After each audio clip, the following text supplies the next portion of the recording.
Écoutez, je place le gorille dans le camion. Faux! Faux! Faux! Faux! Faux! J'étais sûr que vous tomberiez dans le piège, parce que trop confiant, parce que trop installé dans la routine, parce que trop installé dans votre camion, le camion synonyme de quotidien. Et ça, ce n'est pas bon, et pour l'enseigne, et pour la clientèle.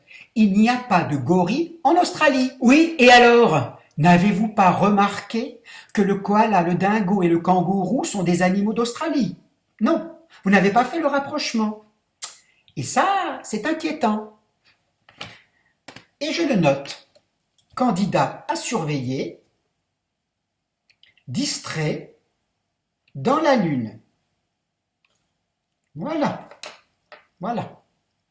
Monsieur ramasse des animaux sans se soucier de leur identité. C'est n'importe quoi. Le gorille peut s'être échappé d'un zoo, d'un cirque. Ce pouvait être un piège, ce test. Mais c'est quoi justement ce test? Pour postuler au rayon fromage, il faut être calé en zoologie. Il n'y a pas de gorille en Australie. Un point, c'est tout. Voilà. Merci, j'ai un minimum de connaissances élémentaires. Ce test révèle votre capacité d'attention, de concentration. C'est si important que ça? Mais très important. Imaginez, vous avez une cliente qui se présente pour un caprice des dieux. Et vous, là, tête en l'air, distrait, installé dans votre routine, vous lui offrez une crotte du diable. C'est juste pas possible, monsieur. C'est un coup à perdre nos fidèles. Ouh là! Je m'attendais à quelque chose de beaucoup plus épouvantable, comme se couper un petit doigt, ou s'endormir devant la scie en coupant le fromage.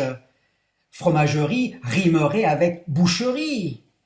Franchement, vous seriez bien inspiré de proposer ces tests aux astronautes en partance pour la Station spatiale internationale, parce que, en matière d'attention et de concentration, il y a tout de même plus grave, car s'ils se plantent, eux, ça nous tombe sur la gueule.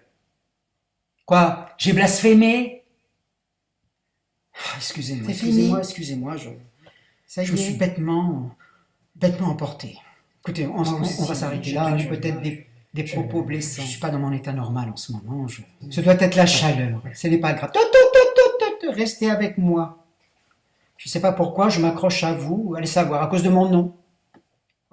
Votre nom? Oui, quel rapport? Tina s'écrit T-I-N-E-A. C'est le nom savant latin de teigne, mais ça se prononce Tina. Bref, si je m'accroche à vous, c'est sans doute parce que je suis une teigne, et une bonne teigne en l'occurrence. Eh bien, vous voyez, il y a une logique à tout, jusqu'à la racine même de votre nom. Et pourtant, il y a des noms qui n'en ont que le nom. Exemple, j'ai connu un type qui s'appelait Bonne Baise. Bonne Baise en un seul mot. Baise, B-E, accent grave, Z-E. Eh bien, lui, il n'en avait que le nom. Et vous savez comment je le sais? Non. Non, vous avez raison, on ne va pas perdre son temps. Non. Eh bien, j'ai épousé sa femme. Et avec moi, elle l'écrit en 2 mots et sans faute d'orthographe. Eh bien, je suis ravi pour vous deux. C'était une blague. Dans ce cas, elle m'envoie désolé. Non, mais quand je dis que c'était une blague, c'est... Oh, écoutez, ce genre de conversation n'a pas lieu d'être dans un entretien d'embauche. Mais c'était pour détendre l'atmosphère, c'était en rapport avec votre nom. Mais mon nom n'a rien à voir avec ce pauvre monsieur dont vous vous moquez avec tant de vantardise. Décidément, je suis un éternel incompris. Vous dites? Rien, je me comprends. C'est ça votre souci. Il ne suffit pas de se comprendre soi-même, il faut aussi se faire comprendre des autres. Et dans le commerce, c'est très important. Je ne vous apprends rien, vous avez été vendeur. Pourquoi sauriez-vous?